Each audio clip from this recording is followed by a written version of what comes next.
তারা যখন ঘর থেকে বের হবে আইয়ুগাত্তিনা তারা ডাকবে উজুহাহুন্না তাদের চেহারা মিন ফাউকি রুউসিহিন্না মাথার উপর থেকে বিল জালাবিবিহিন্না তাদের চাদর দ্বারা। বলুন না সুবহানাল্লাহ। আল্লাহ বলছেন তারা যেন তাদের চাদরের কিছু অংশ টেনে দেয়।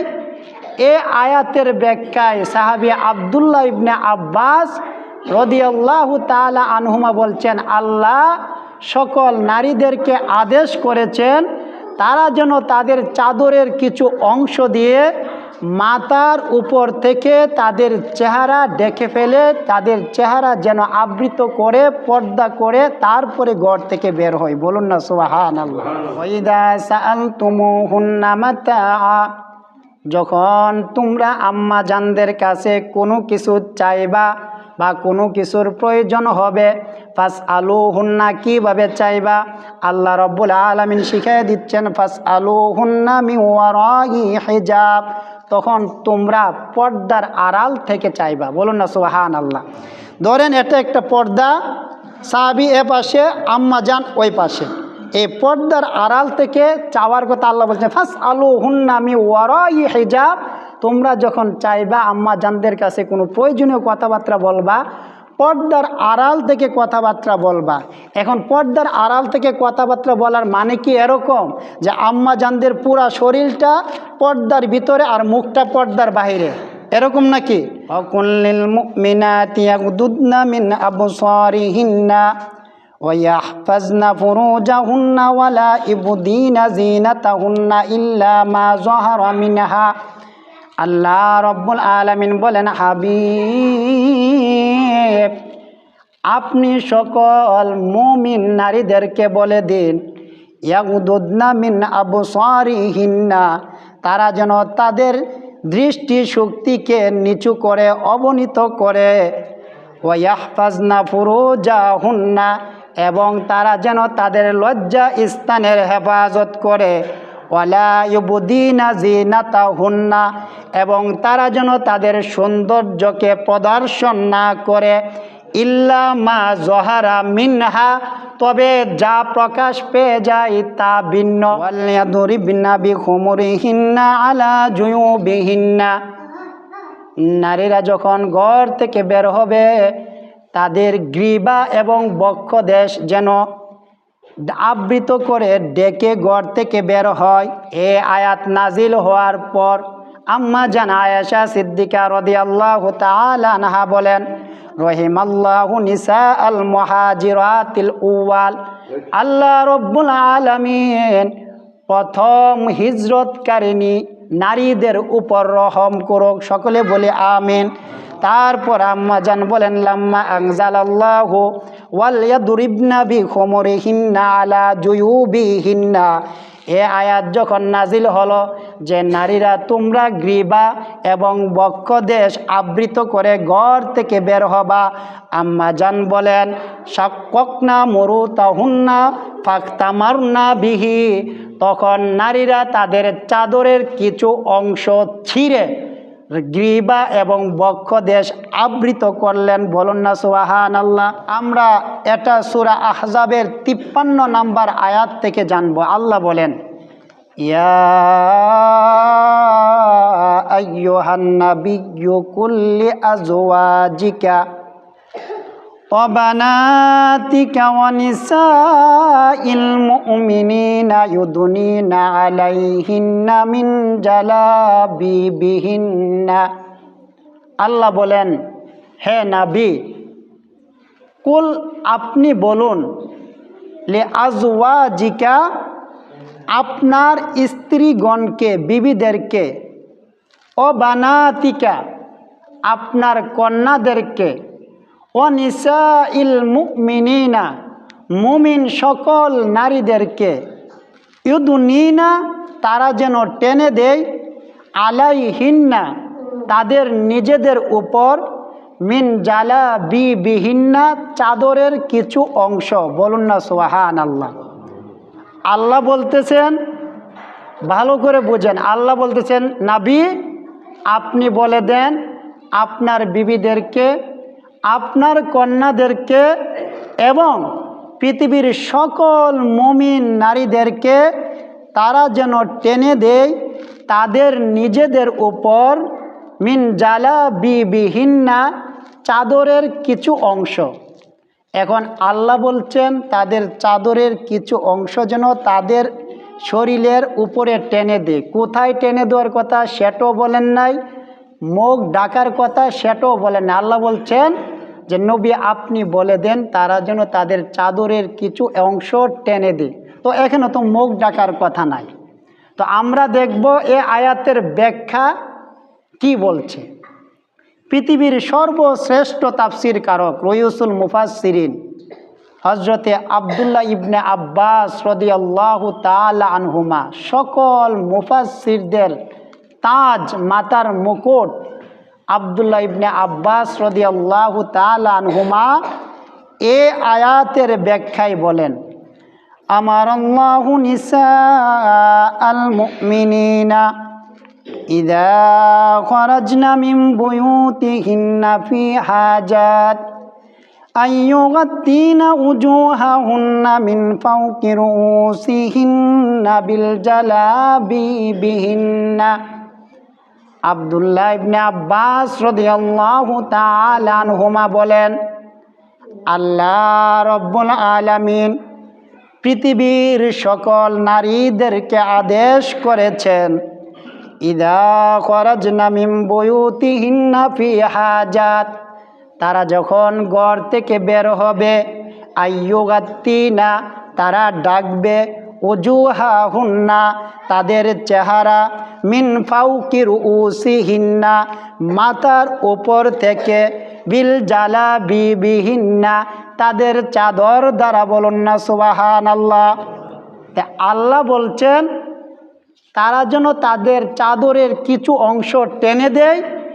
এ আয়াতের ব্যাখ্যায় সাহাবী আবদুল্লাহ ইবনে আব্বাস রাদিয়াল্লাহু তাআলা আনহুমা বলছেন, আল্লাহ সকল নারীদেরকে আদেশ করেছেন তারা যেন তাদের চাদরের কিছু অংশ দিয়ে মাথার উপর থেকে তাদের চেহারা ঢেকে ফেলে, তাদের চেহারা যেন আবৃত করে, পর্দা করে তারপরে ঘর থেকে বের হয়। বলুন না সুবহানাল্লাহ। তো পর্দা করে মুখ ডেকে যদি ঘর থেকে বের হয় তাহলে আমাদের কি লাভ? তারপর আল্লাহ বলতেছেন, যালিকা আদনা আইয়ুরাফনা ফালা ইউযাইন। আমার আল্লাহ বলেন এটা এই জন্য যে তারা যখন পর্দা করে ঘর থেকে বের হবে তখন মানুষ তাদেরকে চিনবে, তারা একজন সম্মানিতা মহিলা। যখন পর্দা করে হাত মোজা, পা মোজা, মুখ ডেকে যখন বোরকা পরে বের হয় তখন আমরা কি মনে করি? এরা একজন মহিলা, ঠিক কিনা? তখন আল্লাহ বলেন তাদেরকে চিনতে সহজ হবে, তারা একজন সম্মানিতা মহিলা, তারা একজন সম্মানিতা মহিলা, তাদেরকে চিনতে সহজ হবে। ফালা ইউযাইন, তখন তাদেরকে টিচ করা হবে না, উত্তপ্ত করা হবে না, ইফতিজিং করা হবে না।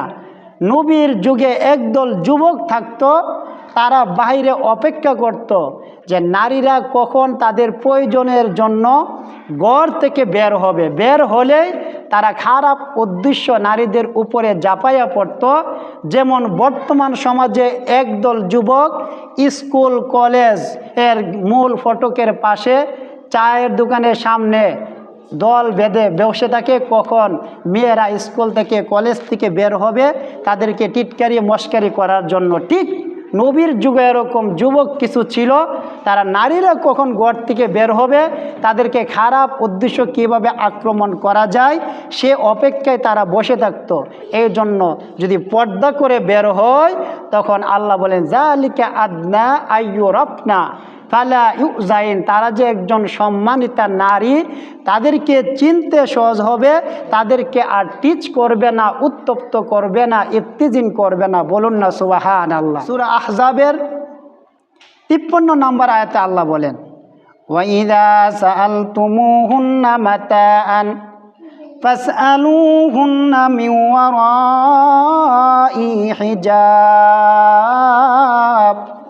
আল্লাহর নবীর সাহাবীরা কখনো কখনো কোনো প্রয়োজনে আম্মা জানদের ঘরে যাইতেন। নবী অনেক সময় তার বিবিদের ঘরে সাহাবীদেরকে পাঠাতেন কোনো প্রয়োজনের কারণে, কোনো কিছু আনার জন্য বা কোনো গুরুত্বপূর্ণ কথা বলার জন্য বা কোনো কিছু দেওয়ার জন্য, যেভাবে হোক সাহাবীরা মাঝে মধ্যে আম্মা জানদের ঘরে যাইতেন। এখন গিয়ে আম্মা জানদের সাথে তাদের প্রয়োজনীয় কথাটা কিভাবে বলবেন বা প্রয়োজনীয় জিনিসটা কিভাবে আনবেন বা প্রয়োজনীয় জিনিসটা কিভাবে দিবেন, কিভাবে বলবেন, আল্লাহ কোরআনে বলেছেন, ওয়াইদা সাআলতুমুহুন্না মাতাআ, যখন তোমরা আম্মা জানদের কাছে কোনো কিছু চাইবা বা কোনো কিছুর প্রয়োজন হবে, ফাসআলুহুন্না, কিভাবে চাইবা, আল্লাহ রাব্বুল আলামিন শিখিয়ে দিচ্ছেন, ফাসআলুহুন্না মিন ওয়ারাই হিজাব, তখন তোমরা পর্দার আড়াল থেকে চাইবা। বলুন না সুবহানাল্লাহ। ধরেন এটা একটা পর্দা, সাহাবী এ পাশে, আম্মা জান ওই পাশে, এই পর্দার আড়াল থেকে চাওয়ার কথা আল্লাহ বলছেন, ফাসআলুহুন্না মিন ওয়ারাই হিজাব, তোমরা যখন চাইবা আম্মা জানদের কাছে কোনো প্রয়োজনীয় কথাবার্তা বলবা, পর্দার আড়াল থেকে কথাবার্তা বলবা।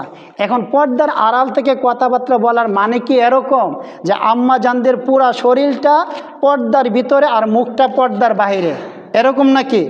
তার মানে মুখটাও পর্দার অন্তর্ভুক্ত। এবার বুঝেন, যদি আম্মা জান আল্লাহর হাবিবের স্ত্রীগণ, বিবিগণ, সকল মুমিনগণের মা, তারা যদি পর্দা করতে হয়, তাদের যদি সাহাবীদের সামনে পর্দা করতে হয়, পর্দার আড়াল থেকে কথা বলতে হয়, এবার আপনি যত বড় আলেম হন, যত বড় মুফতি হন, যত বড় হুজুর হন, যত বড় শায়েখ হন, আপনার সামনে আরেকজন বেপর্দা মহিলা যাইতে পারবে না। এবার আপনি যত বড় মারেফতের দোহাই দেন, এটা মারেফত নয়, এটা একমাত্র হচ্ছে মায়ের পথ, কোনো সুযোগ নেই। আম্মা জানরা যেখানে পর্দা করেছেন সাহাবীদের সামনে আসে নাই, আপনি কি বড় শায়েখ হয়ে গেছেন যে আপনার সামনে আপনার মুরিদ যাবে, আপনার পা টিপবে, আপনার গা টিপবে, আপনার খেদমত করবে, আপনার সেবা করবে? কোনো সুযোগ নেই। আল্লাহর কোরআন থেকে প্রমাণ দিচ্ছি, দলিল দিচ্ছি। তারপরে আসেন সূরা নূরের 31 নম্বর আয়াত, আল্লাহ বলেন, ওয়াকুল্লিল মুমিনাতি ইয়াগদুদনা মিন আবসারিহিন্না ওয়াহফাজনা ফুরুজাহুন্না ওয়ালা ইবদিনা যিনাতাহুন্না ইল্লা মা যাহারা মিনহা। আল্লাহ রাব্বুল আলামিন বলেন, হাবিব, আপনি সকল মুমিন নারীদেরকে বলে দিন, ইয়াগদুদনা মিন আবসারিহিন্না, তারা যেন তাদের দৃষ্টি শক্তিকে নিচু করে, অবনীত করে, ওয়াহফাজনা ফুরুজাহুন্না, এবং তারা যেন তাদের লজ্জা স্থানের হেফাজত করে, ওয়ালা ইউবদিনা যিনাতাহুন্না, এবং তারা যেন তাদের সৌন্দর্যকে প্রদর্শন না করে, ইল্লা মা জহারা মিনহা, তবে যা প্রকাশ পেয়ে যায় তা ভিন্ন। বলুন না সুবহানাল্লাহ। তারা যেন, নবী আপনি বলে দিন সকল মুমিন নারীদেরকে, তারা যেন তাদের দৃষ্টি শক্তিকে অবনীত করে, নিচু করে, এবং তাদের লজ্জা স্থানের হেফাজত করে, এবং তারা যেন তাদের সৌন্দর্যকে প্রদর্শন না করে, তবে যা প্রদর্শন হয়ে যায়, অনিচ্ছাকৃত যা প্রকাশ হয়ে যায় সেটা ভিন্ন। এখন অনিচ্ছাকৃত যেটা প্রকাশ হয়ে যায় সেটা ভিন্ন। এখন কি প্রকাশ হয়ে যায়?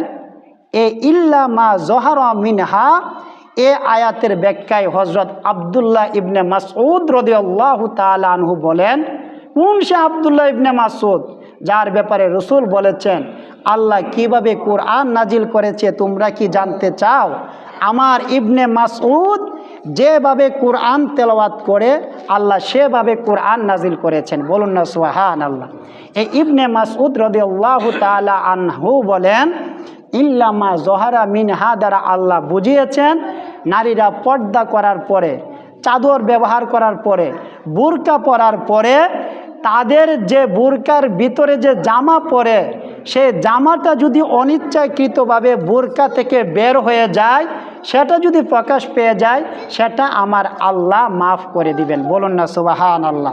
তার মানে নারীর দেহর সৌন্দর্যর কথা বলে নাই, নারীর দেহর উপরে যে জামা, ঘরের মধ্যে জামা ব্যবহার করে, ওই জামা যদি বোরকার ভিতর থেকে বের হয়ে যায়, প্রকাশ পায়, সেটা ভিন্ন কথা, সেটা আমার আল্লাহ কি করবেন, মাফ করে দিবেন।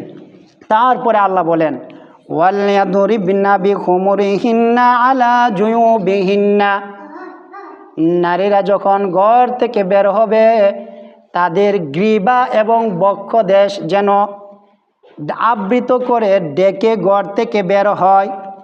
এ আয়াত যখন নাজিল হলো, আম্মা জান আয়েশা সিদ্দিকা রাদিয়াল্লাহু তাআলা আনহা বলেন, এ আয়াত নাজিল হওয়ার পর আম্মা জান আয়েশা সিদ্দিকা রাদিয়াল্লাহু তাআলা আনহা বলেন, রহিমাল্লাহু নিসা আল মুহাজিরাতিল উওয়াল, আল্লাহ রব্বুল আলামিন প্রথম হিজরতকারিণী নারীদের উপর রহম করুক, সকলে বলে আমিন। তারপর আম্মা জান বলেন, লাম্মা আনজালাল্লাহু ওয়ালিয়াদরিবনা বিখুমুরিহিন্না আলা জুয়ুবিহিন্না, এ আয়াত যখন নাজিল হলো যে নারীরা তোমরা গ্রীবা এবং বক্ষদেশ আবৃত করে ঘর থেকে বের হবা, আম্মা জান বলেন, শাক্কাকনা মুরুতাহুন্না ফাক্তামারনা বিহি, তখন নারীরা তাদের চাদরের কিছু অংশ ছিঁড়ে গ্রীবা এবং বক্ষদেশ আবৃত করলেন। বলুন না সুবহানাল্লাহ। প্রশ্ন হলো, যদি চাদর না থাকে, তারা তো বাইরের থেকে বাজার থেকে চাদর কিনা বক্ষদেশ এবং গ্রীবা আবৃত করতে পারতেন, তাদের চাদর কেন ছিঁড়লেন? তাদের কথা হলো, আল্লাহ আদেশ করেছেন ঘর থেকে বের হলে গ্রীবা মানে কাঁধ আর বক্ষদেশ যেন আবৃত করে বের হয়। এই জন্য উপস্থিত যে চাদর আছে, চাদরের কিছু অংশ ছিঁড়ে আল্লাহর আদেশ মানার জন্য তারা এগুলা আবৃত করে তারপরে ঘর থেকে বের হয়েছেন। বলুন না সুবহানাল্লাহ। আল্লাহ পৃথিবীর শ্রেষ্ঠ দামি মর্যাদা দিয়ে নারীকে বানিয়েছেন। আল্লাহর হাবিব বলেন, আর দুনিয়া কুল্লুহা মাতাউন, এই পৃথিবীটা হচ্ছে ভোগের জায়গা। ওখাইরু মাতা ইদ দুনিয়া আল মারআতু সালিহা, আর এই পৃথিবীর শ্রেষ্ঠ সম্পদ হচ্ছে একজন নেককার নারী। বলুন না সুবহানাল্লাহ। রাসূলুল্লাহ নারীকে সম্মান দিয়ে আকাশের মধ্যে রেখেছেন, আর আমাদের যুগে একদল লোক নারীর সম্মান মর্যাদা আকাশ থেকে নামায়া মাটিতে জমিনে ধূলিসাৎ করে দিতে চায়। চিল্লায়া বলেন ঠিক কিনা?